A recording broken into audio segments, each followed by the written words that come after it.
So today we'll be focusing on genome editing and how the CRISPR-Cas system can be exploited. So before we begin, we need to have a brief overview of the system. So CRISPR is the acronym for Clustered Regularly Interspaced Short Palindromic Repeats, which are repeat regions of the bacterial genome. So they are found in prokaryotic genomes, and initially the presence of them was a mystery. No one could assign a specific function, but today we know that these CRISPRs are actually involved in bacterial host defense. Okay? They are supposed to protect the bacterial the bacterial genome from invasion by phages and bacterial viruses. Okay, so there are some elements in the CRISPR system. You have a cRNA, a tracer RNA, and a Cas9 nuclease. These are some of the elements, but we will go into them, into the specifics as we progress during this lecture. Okay, so this is the schematic representation. It's not what you actually see in a biochemical model of the protein, but this is what you see. So we have a Cas9 enzyme. We have a tracer RNA. We have a cRNA, which is actually a complementary RNA. And you have your target DNA. And this system will actually function in symphony. It actually synchronizes together and it targets specific regions of the genome. Now, what you should remember is this Cas9 enzyme is not present in eukaryotes, not reported. It's present in the bacterial host, in prokaryotes. So when we do a CRISPR transformation, basically a genome engineering with CRISPR, we have to ensure that we transfer the Cas9 enzyme into the host plant or the host animal. So the enzyme has to be transported, it should be expressed in the host plant, and we should also express the cRNA, which we design, we engineer that. The tracer RNA is specific to the Cas9. Okay. So you'll have a Cas9 from one bacterium, which will have a unique tracer RNA, and it will be unique to that bacterium. So when you transform it into a plasmid, you have to transform all these three elements. This is what you should know. The transformation in plants is just general. All you do is you use agrobacterium, or you can use biologistic mediated method to transform the plasmid. Conventional method, but the actual application is of the Cas9 enzyme.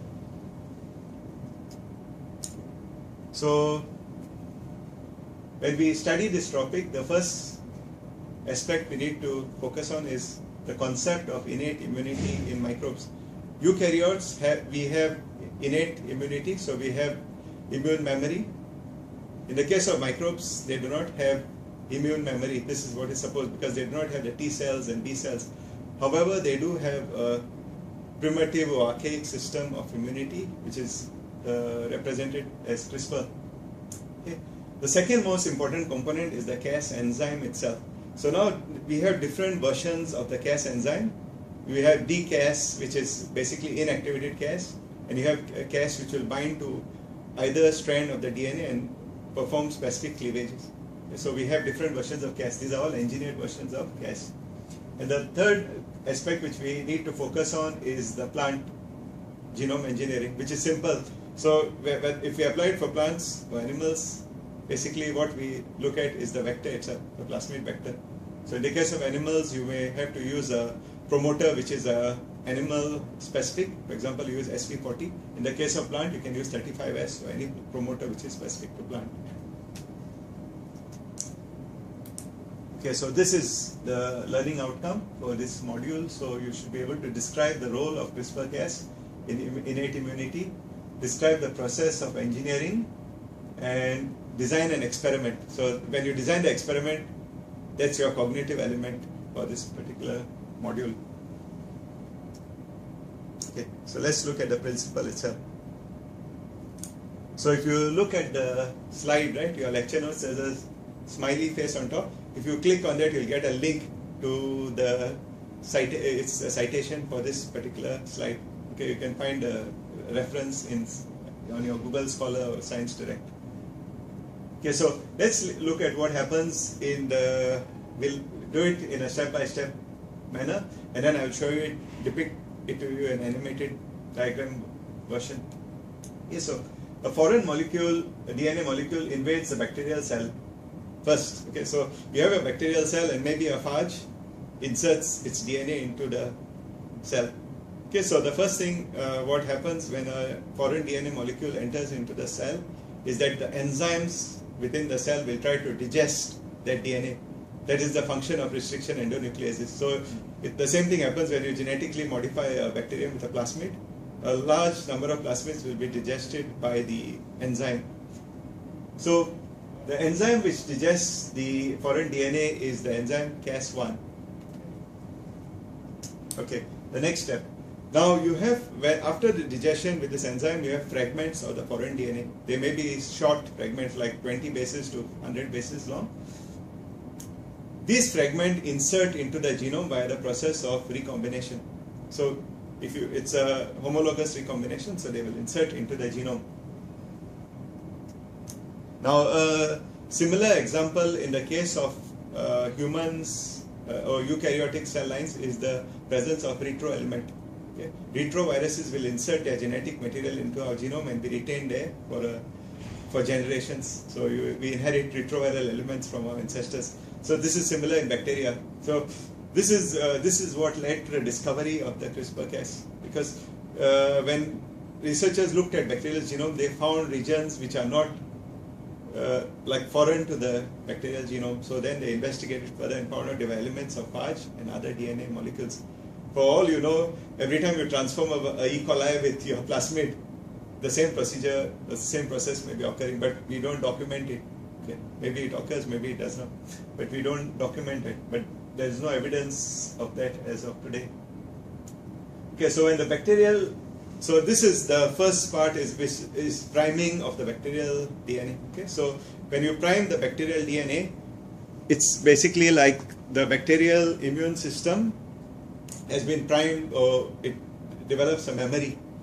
Okay, now the same bacterium, it replicates, and the progeny, when they are exposed to the same DNA, they are infected by the same phage again, they will actually elicits an immune response. Okay. So what happens is that when the bacterial genome is basically attacked or subject to DNA from a foreign source, the RNA transcript is basically processed. So the enzyme will actually bind to the CRISPR element and process a long RNA transcript, which is then cleaved by by restriction by the enzymes. So this individual RNA fragments which come out after cleavage are called the cRNA fragments. They will combine with the tracer RNA by base pairing, and this complex binds to the enzyme Cas9. I will graphically depict it to you in the next set of slides. And this in turn binds to the foreign DNA. For example, the phage DNA, which has opened itself and tries to integrate into the genome, it binds to DNA, and then the process of digestion of the foreign DNA occurs. So this is actually a very complex process, because the RNA binding of cRNA and tracer RNA is actually based on Watson-Crick base pairing. So you can imagine in a bacterial cell, right, these processes are occurring with other processes as well. And that's the very interesting aspect of CRISPR-Cas. Okay, so let's look at it in step by step in graphic manner. So this is a double-stranded foreign DNA. So the enzyme Cas1 will first digest this DNA. So you'll see the enzyme.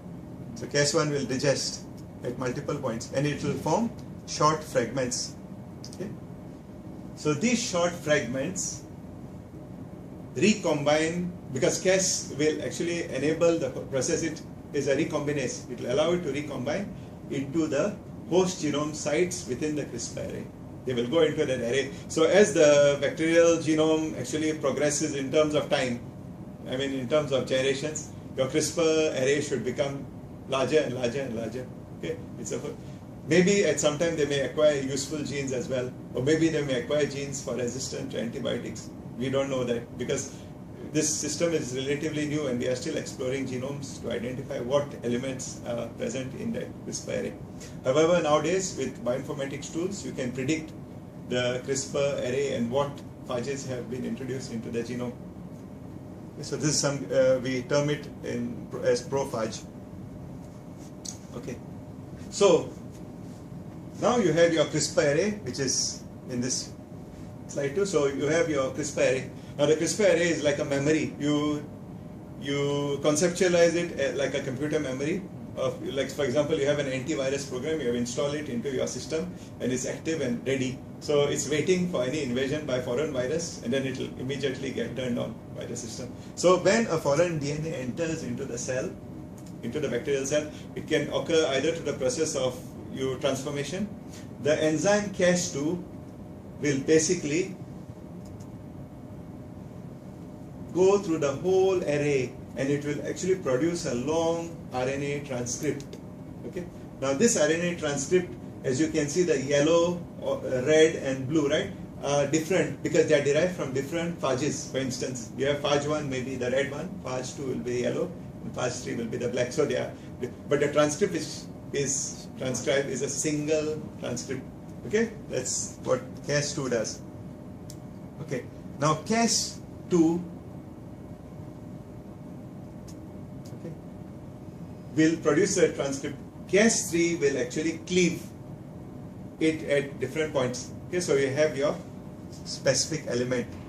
Okay, so you'll cleave it and it will have 3 different transcripts. So it identifies these cleavage points, and it will produce different transcripts, which different fragments of the same transcript, which will then be processed in the next step. Now this is what happens. So the CRRNA and the tracer RNA binds to the enzyme Cas9.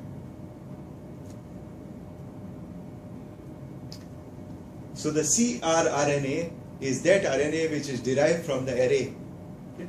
The tracer RNA, which is actually the one which is produced by the host. Okay. So tracer RNA will be unique for that bacterial host, as we will see later. So this tracer RNA, so it's like this: the combination of Cas9, tracer RNA, and the PAM, protospacer adjacent motif, is unique to each bacterium. The one which you program or engineer is the CRRNA. That's the one which you actually engineer. I will show you how it's done in the plasmid when we look at the plasmid engineering. So you have these two. Okay. Now the enzyme Cas9 will basically bind to the tracer RNA. That is why you cannot use tracer RNA and Cas, you cannot combine, mix and match from different hosts. You need to have the Cas9 enzyme and the tracer RNA from the same host. The RNA which targets basically the complementary strand is the one which you engineer into the host plasmid.